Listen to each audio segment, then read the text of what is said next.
Study IQ IAS, अब तैयारी हुई अफोर्डेबल। नमस्कार दोस्तों भारत और रशिया को लेकर बहुत कुछ इंपॉर्टेंट डेवलपमेंट हुए हैं जिसके बारे में आपको पता होना चाहिए।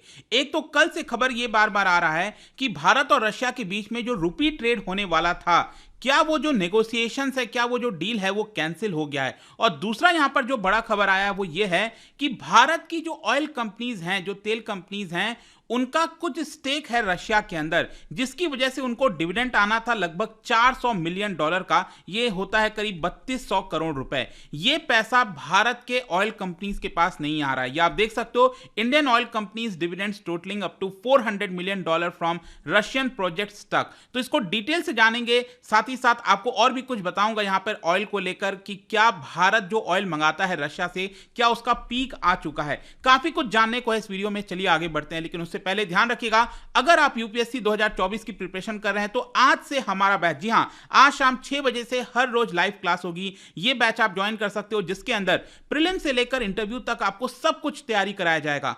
लेकिन इससे भी बड़ी बात है कि अगर आप ये बैच लेते हैं और 2024 का प्रीलिम्स क्रैक कर लेते हैं तो फ्री ऑफ कॉस्ट में मेंस रेजिडेंशियल प्रोग्राम आप ले सकते हैं। जल्दी से हमारे वेबसाइट ऐप पर जाइए या फिर कमेंट सेक्शन में इसका लिंक दिया है, वहां पर जाकर यूज करिए कोड अंकित लाइव, ताकि आपको मैक्सिमम डिस्काउंट मिल सके। इसके अलावा चाहे आपको 2025 का बैच लेना हो, ईपीएफओ का क्रैश कोर्स हो गया, जो भी कुछ है, just use the code Ankit live to get maximum discount. और इसके अलावा अगर आप एमसीक्यूज अटेम्प्ट करना चाहते हैं तो मेरे इंस्टा पेज पर जा सकते हैं, वहां पर स्टोरीज में जितने भी एमसीक्यूज हैं उसको आप अटेम्प्ट कर पाएंगे।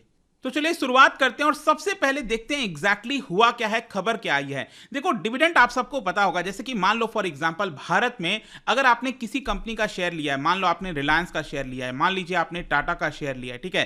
तो जब आप ये शेयर लेते हैं तो अक्सर आपने देखा होगा हर क्वार्टर में, हर 3 महीने के बाद इन कंपनीज के द्वारा रिजल्ट निकाला जाता है। तो मान लो उस कंपनी को अगर कुछ प्रॉफिट हुआ, रिलायंस को अगर 400 करोड़ रुपए का प्रॉफिट हुआ, तो ये लोग अक्सर क्या करते हैं, कुछ डिविडेंड देते हैं अपने शेयर होल्डर्स को। क्योंकि जब आप किसी कंपनी का शेयर लेते हो तो आप उसके मालिक बन जाते हो। तो जब उस कंपनी को फायदा होगा तो, और जो उसका जो प्रॉफिट जब डिस्ट्रीब्यूट होता है शेयर होल्डर्स में, तो आप भी तो शेयर होल्डर हो, तो हर एक शेयर के ऊपर आपको यहां पर कुछ डिविडेंड दिया जाता है, ठीक है, प्रॉफिट दिया जाता है एक प्रकार से। सेम उसी प्रकार से क्या है कि भारत की कई ऑयल ऐसी कंपनीज हैं, ऑयल कंपनीज हैं जिनका स्टेक, जैसे कि भारत में आपको बीपीसीएल पता है, इंडियन ऑयल हो गया, इन सबका स्टेक है रशिया के ऑयल प्रोजेक्ट्स में, क्योंकि वो ओनरशिप है वहां पर। और इसी की वजह से जब उन ऑयल कंपनीज को फायदा होता है, उस प्रोजेक्ट में फायदा होता है, तो भारत के अंदर जो ऑयल कंपनीज हैं उनको कुछ उसका डिविडेंड मिलना चाहिए था, प्रॉफिट मिलना चाहिए था। और ये करीब $400 मिलियन के आसपास बताया जा रहा है। लेकिन रशिया वो पेमेंट भारत की ऑयल कंपनीज को नहीं कर पा रहा है। ये मामला कोई ऐसा नहीं है कि अभी रिसेंटली हुआ है, पिछले एक साल से ये पेमेंट जो है भारत की ऑयल कंपनीज के पास नहीं आ पा रहा है। इन सारे मसलों को सुलझाने के लिए बातचीत लगातार जारी है, लेकिन ये कब तक सुलझेगा नहीं पता। खैर, यहां पर सबसे पहले मैं आपको बता दूं भारत की कौन कौन सी ऑयल एंड गैस कंपनीज हैं जिनका स्टेक रशिया के प्रोजेक्ट में है। ये आप देख सकते हो, ओएनजीसी आपको पता है ना, भारत के अंदर है। उनका फॉरेन जो आर्म है उसको कहा जाता है ओवीएल, ओएनजीसी विदेश लिमिटेड, ये हो गया। ऑयल इंडिया हो गया, भारत पेट्रोलियम कॉर्पोरेशन बीपीसीएल, और इंडियन ऑयल हो गया। ये जो कंपनीज हैं इनका आपको स्टेक रशियन प्रोजेक्ट में देखने को मिलेगा, क्योंकि भारत और रशिया के बीच में काफी ज्यादा क्लोजनेस है। इसी को देखते हुए रशिया क्या करता है कि बहुत सारे भारत की जो ऑयल कंपनीज हैं उनको स्टेक दे देता है प्रोजेक्ट में, कि हमारी जो कंपनीज हैं वो ऑयल ड्रिलिंग वगैरह कर सकती हैं, जो ऑयल वगैरह वहां से गैस वगैरह निकालने का काम हो गया वो भारत की कंपनीज कई बार करती हैं। तो उसके लिए भारत की कंपनी को भी फायदा होता है। फॉर एग्जाम्पल आप देख सकते हो, ओएनजीसी विदेश लिमिटेड का 26% स्टेक है यहां पर। ये एक प्रोजेक्ट है जिसका नाम है वैंक्रॉफ्ट नेफ्ट, यहां पर 26% स्टेक हो गया। फिर इंडियन कंसोर्टियम है जिसके अंदर Indian oil corporation, oil India, BPCL हो गया, इनका 23% स्टेक है इसी प्रोजेक्ट के अंदर। फिर इसके अलावा इंडियन ऑयल कॉर्पोरेशन, ओआईएल हो गया, भारत पेट्रोलियम, इन सबका 29% स्टेक है एक और प्रोजेक्ट में। और जैसा कि आपको पता होगा सखलीन प्रोजेक्ट के बारे में, ये मैप आप देख सकते हो, यहां पर ये रशिया है, और जो इसका ईस्टर्न साइड एकदम आप देखोगे तो यहां पर जापान देखने को मिलेगा।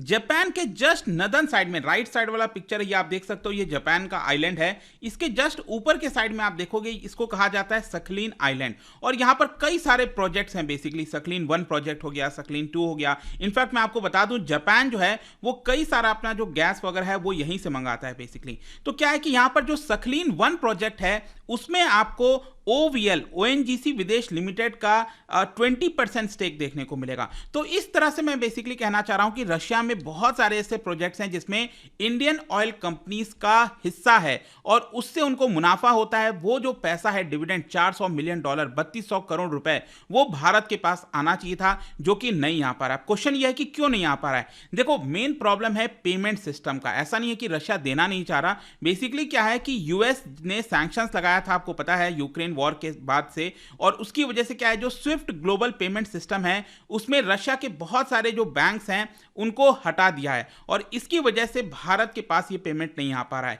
पिछले साल जैसा कि मैंने आपको बताया, मार्च के महीने में रशिया के बहुत सारे बैंक जो हैं उनको स्विफ्ट पेमेंट सिस्टम से हटा दिया गया था। स्विफ्ट आपको पता ही होगा कि ये जॉइंटली ओन किया जाता है थाउजेंड्स ऑफ फाइनेंशियल एंटिटीज के द्वारा ग्लोबली, और ये एक प्रकार से सिक्योर और स्मूथ मेथड होता है जिसके माध्यम से एक देश से दूसरे देश में आप जो पेमेंट है वो भेज पाते हैं। लेकिन ये स्विफ्ट सिस्टम से रशिया बाहर हो गया जिसकी वजह से पेमेंट नहीं आ पा रहा है। ऐसा ये सारी चीजें बताई गई हैं। तो ये मेन कारण है। आई होप कि आपको समझ में आ गया होगा कि ये पैसा क्यों नहीं मिल रहा है। लेकिन इससे भी जो बड़ा मुद्दा यहां पर कल से जो सामने आया है वो ये है कि भारत और रशिया यहां पर जो नेगोशिएशन कर रहे थे रूपी ट्रेड को लेकर, उसका क्या हुआ। देखो, बेसिकली क्या है ना, आपने रॉयटर्स के बारे में सुना होगा, उनके वेबसाइट पर एक आर्टिकल आ गया कल, और उस आर्टिकल में यह बताया गया कि 2 इंडियन गवर्नमेंट ऑफिशियल, देखो नाम नहीं सामने आया है लेकिन सोर्सेस के माध्यम से यही बताया जा रहा है कि जो इंडियन गवर्नमेंट ऑफिशियल्स हैं उनके द्वारा कंफर्म किया गया है कि भारत और रशिया के बीच में जो भी यहां पर नेगोशिएशंस, बातचीत हो रही थी कि दोनों देश रूपी में ट्रेड करेंगे, वो शायद जो नेगोशिएशंस है वो फेल हो गया है। यहां पर रशिया एक्चुअली अग्री नहीं कर रहा है, और अगर ऐसा नहीं होता है तो समझिए कि बहुत लंबे समय से भारत के कई सारे जो इंपोर्टर्स हैं, जो रशिया से ऑयल वगैरह हम मंगाते हैं, तो जो हम सोच रहे थे कि बड़े आसानी से रूपी ट्रेड जब हो जाएगा तो चीज़ें काफ़ी आसान हो जाएंगी, जो कन्वर्जन चार्जेस वगैरह लगता था, बहुत सारे प्रॉब्लम्स होते थे, वो नहीं हो पाएगा। और स्पेशली जब सैंक्शंस लग रखा है रशिया के ऊपर तो उससे बहुत सारी दिक्कतें आती हैं। तो यहाँ पर क्वेश्चन अब यह भी आना चाहिए कि आखिरकार रशिया मान क्यों नहीं रहा है। मतलब रूपी ट्रेड भारत करना चाहता है, रशिया क्यों नहीं मान रहा है। देखो, इसका मैं आपको एक जेन्युइन कारण बताता हूं। बेसिकली अगर अभी प्रेजेंट में आप देखोगे ना, तो हम रशिया से जितना भी इंपोर्ट कराते हैं उतना हम रशिया को एक्सपोर्ट नहीं करते हैं। अब जैसे कि मान लो अगर मैं कहता हूं रूपी में ट्रेड होना है, ठीक है, अब सपोज मान के चलो, मैं जैसे एग्जांपल आपको दे रहा हूं, यहां पर जो रशिया है वो हमें बहुत सारा गुड्स एक्सपोर्ट करता है, भारत को एक्सपोर्ट करता है। तो भारत को जब एक्सपोर्ट करता है तो रशिया के पास 100,000 रुपए आ गया, मान के चलो, ठीक है, मैं एग्जांपल दे रहा हूं आपको कि रशिया के पास 1,000 रुपए आया, तो रशिया के पास ये पैसा पड़ा हुआ है। अब क्या है कि रशिया इस पैसे का कब इस्तेमाल कर पाएगा, जब वो भारत से गुड्स एंड सर्विसेज को खरीदेगा। लेकिन क्या है, अभी के लिए रशिया भारत से उतना गुड्स एंड सर्विसेज नहीं खरीदता। मान लो वो खरीदता है सिर्फ 100 रुपए का, अब वो 100 रुपए का खरीद रहा है, मतलब अभी भी रशिया के पास ये 900 रुपए बच गए ना। तो बेसिकली यहां पर जो कल आर्टिकल आया है रॉयटर्स में, वो यही बताया जा रहा है उसके अंदर कि रशिया यहां पर एग्री इसलिए नहीं कर रहा है क्योंकि अगर ऐसा ही हुआ, रूपी में ट्रेड हुआ, तो रशिया के पास बहुत सारा पैसा बच जाएगा, रूपी बच जाएगा। अब उस रूपी का करेगा क्या बेसिकली रशिया, ये रशिया के लिए सबसे बड़ा टेंशन है। और इनफैक्ट मैं आपको बता दूं एक्चुअली क्या होता है, आप कहोगे कि लोग फिर डॉलर में क्यों ट्रेड करते हैं, तो मैं इसका भी कारण आपको बता देता हूं। देखो, मान लो अगर रशिया के पास ये 1,000 रुपए आया और 900 रुपए उसके पास अल्टीमेटली बचा, अगर मान लो भारत की करेंसी स्ट्रांग होती, पूरे दुनिया में चलती, तो रशिया इस 900 रुपए का इस्तेमाल किसी और देश के साथ ट्रांजैक्शन में कर लेता। तो अभी क्या होता है, डॉलर स्ट्रांग है, डॉलर सभी देश उसका इस्तेमाल करते हैं, सभी लोग एक्सेप्ट करते हैं उसको, राइट।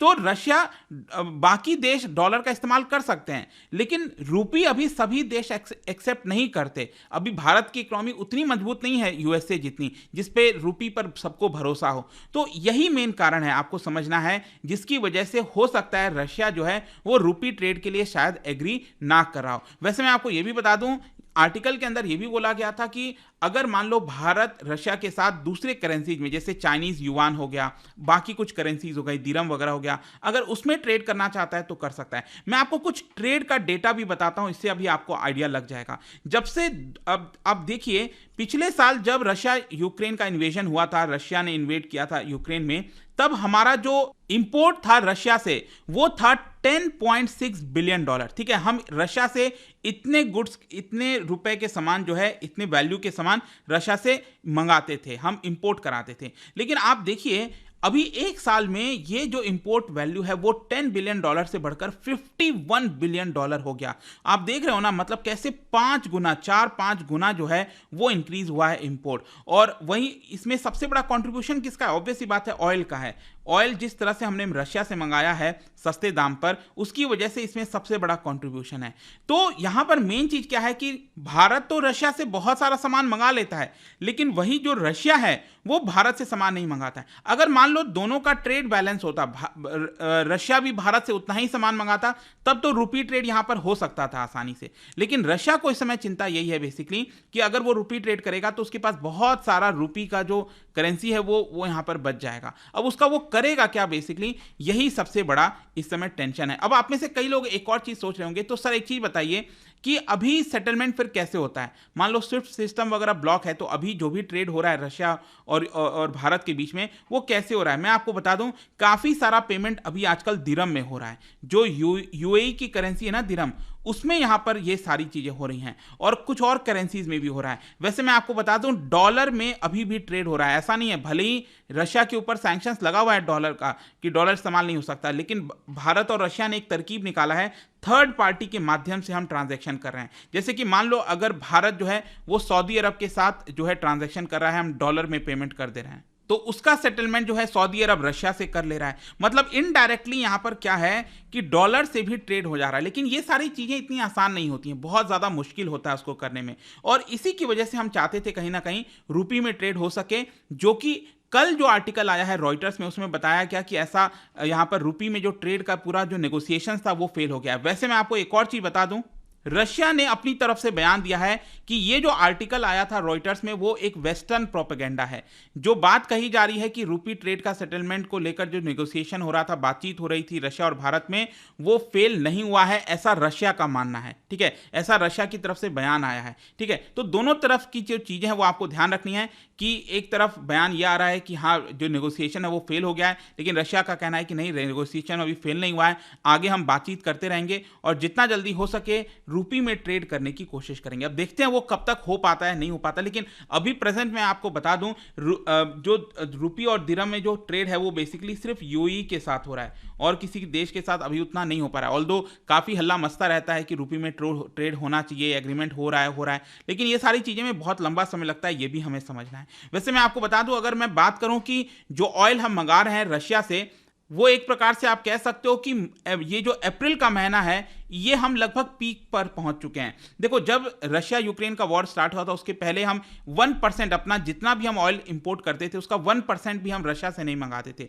लेकिन अभी अप्रैल के महीने में आप देखो, हम 36% अपना जो पूरा आपूर्ति है, जो अपना इंपोर्ट है वो रशिया से करते हैं। तो ये एक बड़ी चीज हुई है। लेकिन साथ ही साथ आपको ये भी समझना है कि चाइना भी कॉम्पिटिशन में है। अगर भारत रशिया से ऑयल खरीद रहा है तो चाइना भी खरीद रहा है, चाइना पीछे नहीं है। आपको मैं दिखाता हूं कुछ आंकड़ा। मार्च के महीने में भारत ने 1.6 मिलियन बैरल्स पर डे ये रशिया से ऑयल मंगाया था, और अप्रैल के महीने में ये बढ़कर हो गया 1.68 मिलियन बैरल्स पर डे के आसपास। और वहीं चाइना ने भी 1.3 million barrel per day Russia से मंगाया है। तो यहां पर चाइना भी कंपटीशन दे रहा है। चाइना भी ये देख रहा है कि बहुत ज्यादा जो रशिया का ऑयल है वो भारत ना पहुंच जाए, वो चाइना खरीदने की कोशिश कर रहा है। तो ये सारी चीजें थी, कुछ इंपॉर्टेंट डेवलपमेंट हुए, तो वही मैं आपको बताना चाहता था। आई होप कि आपको सब कुछ समझ में आ गया होगा। और जाने से पहले एक इंटरेस्टिंग क्वेश्चन, क्या आप बता सकते हो इन चार में से कौन सा ऑल्टरनेटिव इन्वेस्टमेंट फंड नहीं है? इकोनॉमिक टर्म है, बेसिकली आपको पता होना चाहिए। ऑल्टरनेटिव इन्वेस्टमेंट फंड, इसका मतलब क्या होता है? तो इन चार में से कौन सा नहीं है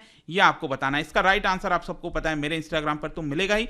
वहां पर अगर आप नहीं हो कोई बात नहीं, टेलीग्राम से भी ले सकते हैं इसका सही उत्तर। मैं कई सारे जो एमसीक्यूज हैं वो यहाँ पर स्टोरीज में डालता रहता हूँ। बाकी अगर आपको पीडीएफ चाहिए तो टेलीग्राम पर आइए, अलग अलग सोशल मीडिया पर आप जुड़ पाओगे। और जैसा मैंने बताया था, यूपीएससी की अगर आप तैयारी कर रहे हो, just use the code Ankit live to get maximum discount. And I hope की वीडियो आपको पसंद आया होगा। मिलता हूं आपसे next time. Till then, thank you very much, see you soon. Study IQ IAS, अब तैयारी हुई अफोर्डेबल।